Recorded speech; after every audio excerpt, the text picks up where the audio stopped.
प्यारे बच्चों, आज हम मॉडल या उत्कृष्ट विद्यालय चयन परीक्षा वर्ष 2021 के प्रश्न पत्र में भाग 1 के अंतर्गत हिंदी, पर्यावरण, सामान्य ज्ञान और विज्ञान के प्रश्नों के हल देखेंगे। प्रत्येक प्रश्न पत्र में सेट होते हैं। सेट में प्रश्न वही रहते हैं, केवल क्रमांक बदल जाता है। हिंदी, अंग्रेजी, पर्यावरण, सामान्य ज्ञान के 15-15 क्वेश्चन और विज्ञान और गणित के 20-20 प्रश्न आते हैं। इसके पहले हमने आपको वर्ष 2022 के संपूर्ण हल को हम भेज चुके हैं भाग 1 और 2 के रूप में। आज हम देखेंगे भाग 1। अभी तक आपने हमारे चैनल को सब्सक्राइब नहीं किया है तो कर लीजिएगा। अब हम देखेंगे हिंदी वाला भाग। हिंदी में प्रश्न पहला है, विहंग वृंद का आशय है। तो विहंग वृंद का मतलब होता है पक्षियों का समूह। दूसरा प्रश्न है, ता प्रत्यय वाला शब्द है। तो ता प्रत्यय हमेशा पीछे लगता है शब्द के, तो कर्मठता, कर्मठ धनता। तीसरा है, ओमकारेश्वर किस नदी के तट पर स्थित है। तो ओमकारेश्वर नर्मदा नदी के तट पर स्थित है। प्रश्न चौथा, निम्नलिखित रचनाकारों में किसका संबंध राजस्थान से है। तो मीराबाई राजस्थान से थी। पांचवा प्रश्न है, नंदन वंसा फूल उठी वह छोटी सी कुटिया मेरी में कौन सा अलंकार है। तो इसमें उपमा अलंकार है। जब किसी व्यक्ति या वस्तु की तुलना किसी दूसरे व्यक्ति या वस्तु से की जाती है तो वहाँ उपमा अलंकार होता है। तो यहाँ नंदनवंशी फूली की तुलना किससे की गई है, कुटिया से की गई है, इसलिए उपमा अलंकार है। प्रश्न छठवां, वन का पर्यायवाची। तो वन का पर्यायवाची है जम्बुक। अगला प्रश्न देखें, सातवां, किस शब्द की वर्तनी अशुद्ध है। तो यहाँ पर ये जो लिखा है आशीर्वाद लिखा है तो ये अशुद्ध लिखा है। साप राखी रेप है, तो इसको अगर हम सही पढ़ें तो आरसीवाद हो जाएगा। तो यह अशुद्ध लिखा हुआ है। अब देखें हम आठवां, नव संवत्सर जिस माह में आता है उसका नाम क्या है। तो इसका है डी वाला चैत्र। हिंदू पंचांग के अनुसार चैत्र माह की प्रतिपदा यानी पहले दिन हिंदू वर्ष नववर्ष मनाया जाता है। इसे विक्रम संवत या नव संवत्सर के नाम से भी जाना जाता है। अगला प्रश्न है नौवां, कुंडलियाँ छंद किस किस छंद को मिलाकर बनती हैं। तो यह दोहा और रोला को मिलाकर के बनती हैं। कुंडलियाँ दोहा और रोला के संयोग से बना छंद है। इस छंद के 6 चरण होते हैं तथा प्रत्येक चरण में 24-24 मात्राएं होती हैं। अगला प्रश्न देखें, कौन सा शब्द जोड़ी मेल नहीं खाती, यानी यहाँ जो भी जोड़ी है वो मेल नहीं खाती। उचित, अनुचित, विजय, पराजय ये सभी विरोधी हैं। उपेक्षा, अपेक्षा, और यहाँ पर लालन पालन जो है यह विरोधी नहीं है, तो इसलिए ये अनुचित जोड़ी है, यानी डी इसका सही विकल्प है। अगला है अनल, अनिल शब्द का युग्म। तो अनल यानी आग और अनिल यानी हवा, यानी इसका ए वाला सही है। अब देखेंगे हम 12वां प्रश्न, अधिनायक शब्द में कौन सा उपसर्ग है। तो उपसर्ग आगे लगता है, तो इसमें जो उपसर्ग है वह है अधिनायक में अधिधन नायक। अब देखें हम 13वां प्रश्न, जगन्नाथ शब्द किस संधि का उदाहरण है। तो यह व्यंजन संधि का उदाहरण है। जब 2 वर्णों में संधि होती है तो उसमें पहला वर्ण यदि व्यंजन है और दूसरा वर्ण स्वर या व्यंजन है तो उसे व्यंजन संधि कहते हैं। तो यहाँ पर जो जगन्नाथ है जगत धन नाथ। अब देखेंगे हम प्रश्न 14, अरे भूकंप आ गया वाक्य किस प्रकार का है। तो यह विस्मय आदि सूचक वाक्य है। जब हर्ष, शोक, आश्चर्य, घृणा इत्यादि जो होते हैं भाव प्रकट होते हैं अचानक, तो उसमें विषयमय आदि बोधक शब्द के रूप में उसे पहचाना जाता है। अब देखेंगे प्रश्न 15वां, महा अजय संसार रिपु जीत सकई सो वीर पंक्ति किस कवि तुलसीदास की लिखे थे? तो यह रामायण की पंक्तियां हैं और इसके कवि जो हैं वो तुलसीदास जी हैं। अगला प्रश्न हम देखेंगे, प्रश्न है हमारा पर्यावरण के अंतर्गत 31, निम्न में से कौन सा जो जीव है वो किसान का मित्र कहा जाता है? तो यहाँ पर हम केचुआ क्या करते हैं? किसान के मित्र माने जाते हैं। यह क्योंकि ज़मीन को खोखला कर देते हैं, यानी मिट्टी को उलट पलट कर देते हैं। अब देखेंगे हम प्रश्न 32वां, जीवाणु तथा कवक क्या हैं? तो यह अपघटक हैं। वे सूक्ष्म जीव जो मृत पौधे और जानवरों के शरीरों को सरल पदार्थ में परिवर्तित कर देते हैं, वो अपघटक कहलाते हैं। तो इसका बी वाला सही है। ऊर्जा का प्रवाह, तो ऊर्जा का प्रवाह सूर्य के प्रकाश से शुरू होता है। सूर्य का प्रकाश हरे पौधों के रूप में ऊर्जा स्थानांतरित होती है, फिर हरे पौधों को शाकाहारी जीव जंतु खाते हैं, फिर शाकाहारी को मांसाहारी, और अंत में अपघटक उसे विघटित कर देते हैं। तो यह इसका सी वाला जो है वो सही है। अब देखेंगे हम 34 नंबर वाला प्रश्न, भारत के प्रसिद्ध पक्षी वैज्ञानिक, तो पक्षी वैज्ञानिक डॉक्टर सलीम अली थे। इन्होंने देश के पहले ऐसे पक्षी वैज्ञानिक थे, वन्य जीवों एवं संरक्षणवादी प्रकृतिवादी थे ये। अब देखेंगे हम 35वां प्रश्न, वनों का पर्यावरणीय लाभ इनमें से कौन सा है? तो पहला लिखा है कार्बन डाइऑक्साइड और ऑक्सीजन में संतुलन बनाए रखते हैं वन, तापमान में कमी करते हैं और प्रदूषण पर रोक लगाते हैं। तो ये सभी वनों के लाभ हैं, इसलिए इसका डी वाला सही है, उपयुक्त सभी। अब देखेंगे हम अगला प्रश्न, संचरणीय रोग का सबसे मुख्य कारक, यानी रोग कैसे संचरित कौन से इनमें से करते हैं? तो चींटी, मकड़ी, तितली, तो इसमें होती है घरेलू मक्खी। घरेलू मक्खी जब कहीं भी गंदे स्थान पर बैठती है तो उसके पाँव में वो गंदे पदार्थ चिपक जाते हैं और रोगों का संचरण करते हैं। अब देखें हम 37 नंबर वाला प्रश्न, बंद कमरे में कोयला जलाने पर कमरे में कौन सी गैस की मात्रा सबसे अधिक होगी? तो कार्बन मोनोऑक्साइड, और यह बहुत हानिकारक होती है। अगला प्रश्न है, पृथ्वी की सबसे बाहरी परत जहाँ मानव रहते हैं उसे हम स्थल मंडल कहते हैं। पृथ्वी की 3 परतें होती हैं, स्थल मंडल या भूपर्पटी, फिर होता है मेंटल, और अंत में होता है क्रोड, जिसे हम मेंटल को प्रवाल भी कहते हैं। अब देखें हम 39 नंबर का प्रश्न, वायुमंडल में सबसे अधिक कौन सी गैस पाई जाती है? तो वायुमंडल में सबसे अधिक पाई जाती है नाइट्रोजन, लगभग 78%। इसके बाद होती है ऑक्सीजन, लगभग 21%, और बाकी की 1% अन्य गैसें होती हैं। अब देखें हम प्रश्न नंबर 40। तो प्रश्न नंबर 40 है, पृथ्वी की सबसे बाहरी व ऊपरी परत, अभी थोड़ी देर पहले आपने देखा, तो जिसे हम स्थल मंडल बोले तो वही भूपर्पटी कहलाती है। तो भूपर्पटी, और बीच वाली कौन सी कहलाई? मेंटल या प्रवार, और सबसे अंदर वाली कहलाती है क्रोड। अब देखें हम 41वां प्रश्न। 41वां प्रश्न है, किस पुस्तक में संकटापन स्पीसीज का रिकॉर्ड रखा जाता? तो रेड डाटा पुस्तक है। इसमें ऐसे सभी जीव जंतु जो लगभग समाप्त होने की स्थिति में हैं, इनका रिकॉर्ड रखा जाता है।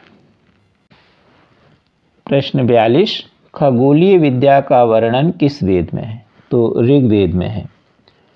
ऋग्वेद में शतपथ, ब्राह्मण आदि ग्रंथों में नक्षत्र, चंद्रमा, मास, सौरमास, मलमास, ऋतु परिवर्तन आदि के बारे में दिया गया है।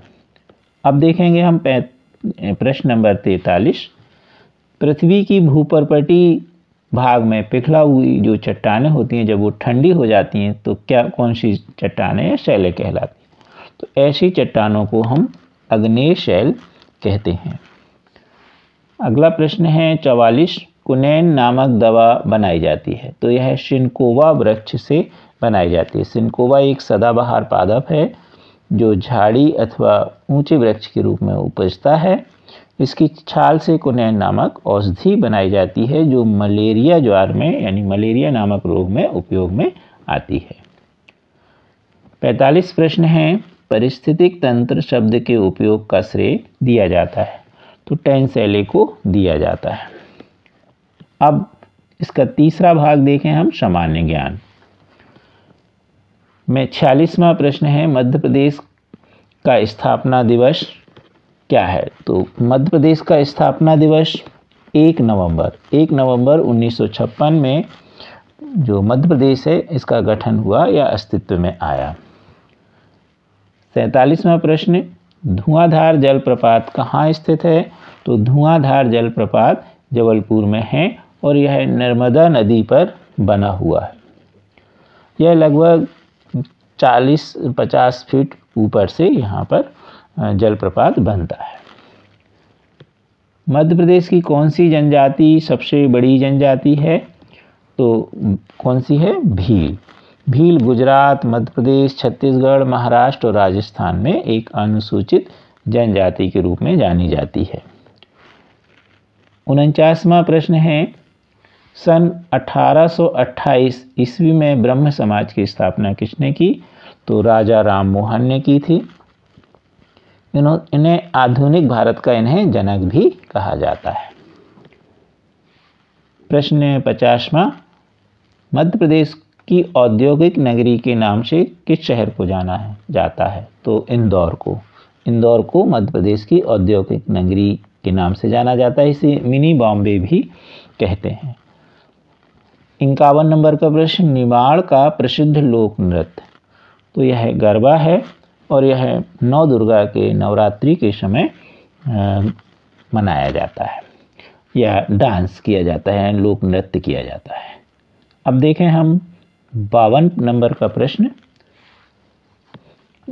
निम्न में से कौन सा क्रिकेटर मध्य प्रदेश में संबंधित है? तो इसका ए नंबर है नरेंद्र हिरवानी। नरेंद्र हिरवानी जो हैं ये वास्तव में उत्तर प्रदेश से हैं, लेकिन इनका जो जन्म उत्तर प्रदेश में है और मध्य प्रदेश में ये रच बस गए। और ये क्या है, सबसे ज़्यादा जो डेब्यू टेस्ट है दुनिया में उसमें सबसे ज़्यादा विकेट नाम इनके नाम पर है। इन्होंने वेस्ट इंडीज़ के खिलाफ टेस्ट में 136 रन पर 16 विकेट लिए थे। जहाज महल कहाँ स्थित है? तो जहाज महल मांडव, ए में, ए ऑब्जेक्टिव इसका सही है, मांडव में स्थित है। यह एक खूबसूरत जो मांडू का यह है ये ऐतिहासिक महल, ये 2 झीलों, यह कपूर तालाब और मंजू तालाब के बीच बना हुआ जो देखने में जहाज जैसे दिखाई देता है। इस महल को खिलजी राजवंश के घियाउद्दीन खिलजी के द्वारा बनवाया गया था। अगला प्रश्न है, किस नदी को मध्य प्रदेश की गंगा कहा जाता है? तो बेतवा को मध्य प्रदेश की गंगा कहा जाता है। प्रश्न 55, श्री सिंगाजी ताप विद्युत परियोजना किस जिले में है? तो यह खंडवा जिले में स्थित है। 56 प्रश्न, कर्क रेखा मध्य प्रदेश के किस भाग से गुजरती है? तो यह मध्य भाग से गुजरती है। 57 प्रश्न, हाल में ही खोजी गई बुंदेर हीरा खदान बक्सवाहा किस जिले में आता है? तो यह छतरपुर जिले में आता है। तो बक्सवाहा कहाँ आता है? छतरपुर जिले में। 58 प्रश्न है, चचाई जो जलप्रपात है वो किस नदी पर निर्मित है? तो ये बीहड़ नदी पर स्थित है। तो रीवा से उत्तर की ओर 45 किलोमीटर सिरमौर तहसील में बीहड़ नदी द्वारा जो ये चचाई खूबसूरत जलप्रपात निर्मित होता है। प्रश्न 59, राजा भोज का संबंध किस वंश से है? तो परमार वंश से इनका संबंध है। 60वां प्रश्न, किस खेल को मध्य प्रदेश का राज्य खेल माना जाता है? तो मलखंभ को राज्य खेल मध्य प्रदेश का माना जाता है। अब इसका अगला भाग है विज्ञान। विज्ञान के अंतर्गत हम देखेंगे 61 नंबर वाला प्रश्न। तारों की जो दूरियां हैं उस काय में नापी जाती हैं, तो प्रकाश वर्ष में। निर्वात में एक वर्ष में प्रकाश जो दूरी तय करता है उसे एक प्रकाश वर्ष कहते हैं। इस प्रकार तारों ग्रहों की दूरी जो है वो प्रकाश वर्ष में नापी जाती है। 62 प्रश्न नंबर है, कौन सा गुण धातुओं में नहीं पाया जाता? तो धातुओं में चमक भी होती है, तन्यता का गुण भी होता है और चालकता भी होती है, परंतु भंगुरता नहीं होती। अधातुओं में भंगुरता होती है, इसलिए इसमें है कि कौन सा नहीं पाया जाता, तो इसका डी वाला सही है, भंगुरता। अगला प्रश्न है, कौन सा ग्रह भोर का तारा कहा जाता है? तो शुक्र ग्रह जो है उसे भोर का तारा कहा जाता है। शुक्र ग्रह को संध्या और भोर का तारा कहा जाता है क्योंकि इस ग्रह का उदय आकाश में तो सूर्य उदय के पूर्व या संध्या को सूर्यास्त के पश्चात होता है। आकाश में यह सबसे तेज चमकदार तारा जैसे चमकता है, इसलिए इसे भोर का तारा कहते हैं। अब देखें हम अगला प्रश्न 64। हमारे सौर मंडल का सबसे बड़ा ग्रह, तो सबसे बड़ा ग्रह बृहस्पति है, आप सबको मालूम ही है, तो बृहस्पति सबसे बड़ा ग्रह है। अगला है न्यूटन की खोज, तो न्यूटन की खोज चैडविक ने की थी। अगला प्रश्न है 66 प्रश्न, ब्रेल लिपि किन व्यक्तियों के लिए उपयोगी है? तो इसका ए वाला है, चक्षुषु विकृति यानी जिनकी आंखें नहीं होती या अंधे व्यक्तियों के लिए ब्रेल लिपि का उपयोग किया जाता है। अब ब्रेल लिपि में क्या होता है, प्रत्येक आयताकार जो सेल कहना चाहिए, खंड कहना चाहिए, इसमें 6 बिंदु यानी 6 डॉट्स होते हैं और ये डॉट कुछ उभरे हुए होते हैं। यह 2 पंक्तियों में बने होते हैं और इसमें अलग अलग अक्षर उभरे रहते हैं और 64 अक्षरों का यह बनाया जा सकता है। तो इस तरह इस ब्रेल पद्धति के द्वारा जो अंधे व्यक्ति हैं वह पढ़ सकते हैं।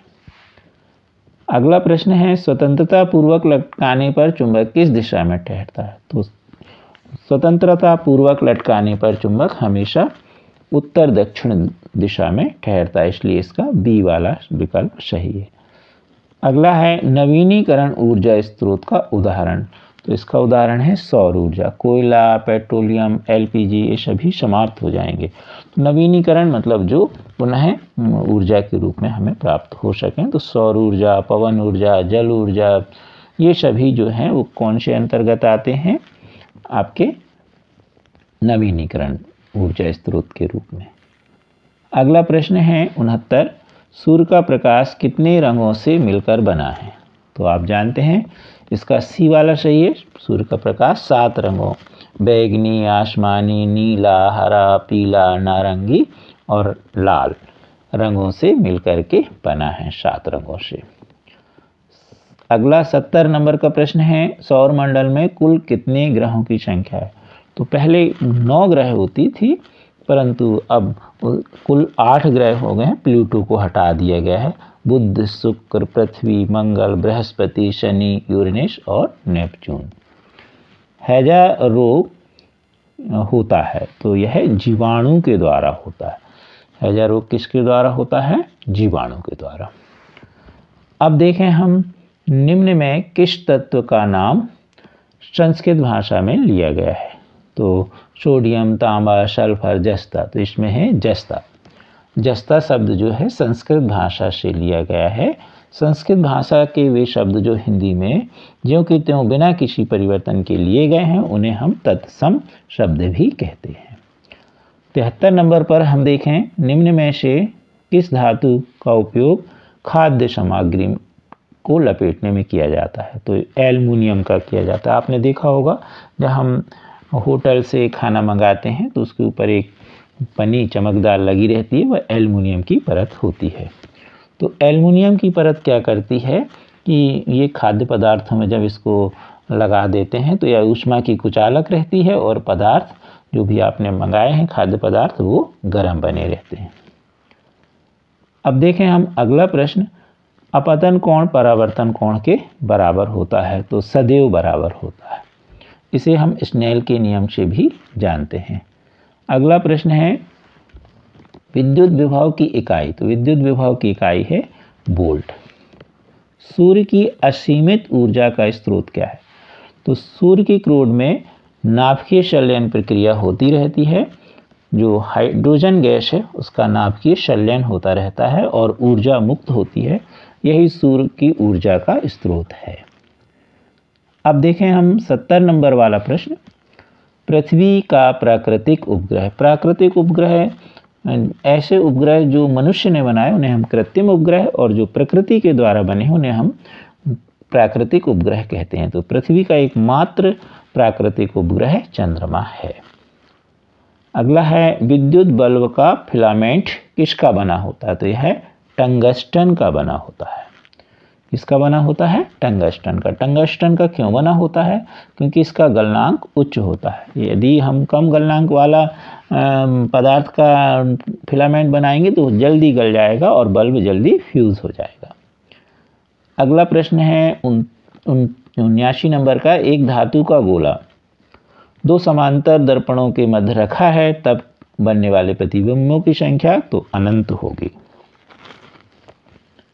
अंतिम प्रश्न है इसका, कोशिका को ऊर्जा घर क्यों कहते हैं, या कोशिका का ऊर्जा घर क्या है? तो माइटोकॉन्ड्रिया ऊर्जा घर कहलाता है, या उस सभी कोशिकाओं को ऊर्जा प्रदान करता है। आप हमारे चैनल को शेयर सब्सक्राइब अवश्य कीजिए। अब इसका जो गणित वाला भाग है हम अगले भाग में आपको भाग 2 में 2021 का प्रश्न पत्र देंगे। Thank you.